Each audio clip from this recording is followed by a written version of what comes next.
Welcome to Sociology. You may be wondering what sociology is. Sociology is the study of human society, the scientific study of human society.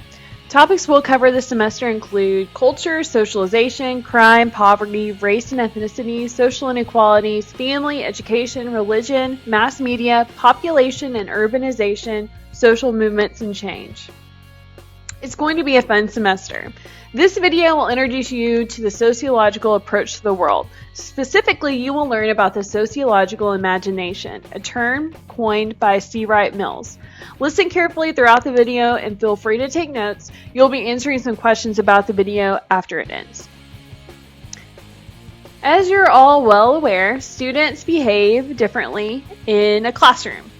Some students listen to everything their teacher says, some tune in and out, and others spend much of the class daydreaming. Yet if you visit almost any high school, you will find patterned relationships. People act in very similar ways. For example, teachers will walk around the room, lecture, give assignments, students will remain in their seats like you are, make notes, and work on assignments. It is the patterned interaction of people that interests and captures the attention of sociologists. They ask this question: how do group behavior and individual behavior differ?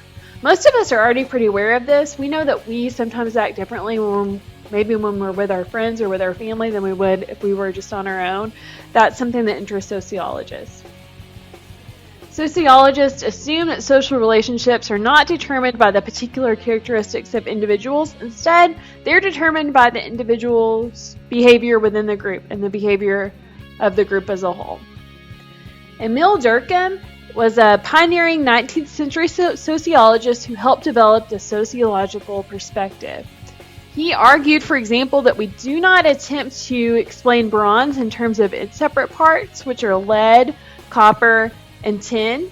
Instead, we consider bronze a completely new metal that's created by the combination of those other metals. We can't predict the behavior of bronze from the behavior of metals that make it up. For example, bronze is hard, while lead, copper, and tin are soft and pliable. Durkheim reasoned that a similar process happens with groups of people. We act differently whenever you put us all together. So people's behavior within a group can't be predicted from their individual behavior. Here's an example. In 2014, the San Francisco Giants beat the Kansas City Royals 3-2 in the World Series. Giants fans got a little out of control in the streets of San Francisco, resulting in police action, arrests, and even some injuries. Their celebration started out really peaceful and then turned destructive. And sociologists are interested in why people do things like this and what gets them to there. So why do people conform? Groups range in size from a family to an entire society. Regardless of size, all groups encourage conformity. What you need to know is that group members tend to think, feel, and behave in similar ways. For example, as a group, Americans have distinctive eating habits, dress, religious beliefs, and even attitudes towards family life. Conformity within a group occurs in part because members have been taught to value the group's ways, just like we've been taught American values our entire lives. Groups generally tend to conform even when their personal preferences are not the same as the group's, just because it's easier. And behavior within a group cannot be predictable simply from knowledge about its individual members. This could be because members truly value their group's ways or because they're just given to social pressures. A group isn't equal to the sum of its parts any more than bronze is. This is a quote that I'll refer to often this semester. It's by C. Wright Mills. He said, "Knowing how social forces affect our lives can prevent us from being prisoners of those forces." Knowing how social forces affect our lives can prevent us from being prisoners of those forces. And this is part of the reason why I love teaching social studies. He says that if you are aware of the social forces that are affecting you and pressuring you from society, then you are more educated and better able to make decisions about your life that keep you from being trapped in by these social forces. He called this personal use of sociology the sociological imagination, what I told you guys to be listening for. This is the ability of individuals to see the relationship between events in their personal lives with events in their society. He says that everything about society is a ripple effect.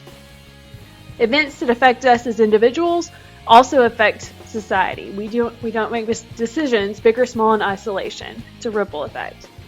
We're all connected. And here's an example of using your sociological imagination, tracing down a bias. Okay, historically, for example, American society has shown a strong bias against childless and one-child marriages. And here's a magazine cover from August of 2013, where that bias against childless marriages is very evident. We also often have biases against only children. We think that they're selfish. You guys will have to get used to my memes that I put in. These values date back to a time when large families were needed for survival. Okay, that's how we can trace that bias down using our sociological imagination. Most people back in the day lived on family farms, and children were expected to help with the work. They were needed. Many children also died at birth or in infancy, and so people responded to those pressures by having large families. Only now, as the need for large families is disappearing, are people really understanding the value in having an only child. Parents can give more of their time and money and other resources to that child, and sometimes make their life different than what it would be if they had multiple children. Tracing that bias back to the prior need for large families that's ingrained in our society is using your sociological imagination. So this semester you will learn to think like a sociologist. And thinking like a sociologist means applying analytical tools to something you've always done without much conscious thought, like sitting in a classroom. A sociologist would be thinking about why you were there, what social pressures have brought you to school. It requires you to consider your assumptions about society and question everything you've taken for granted to better understand the world around you.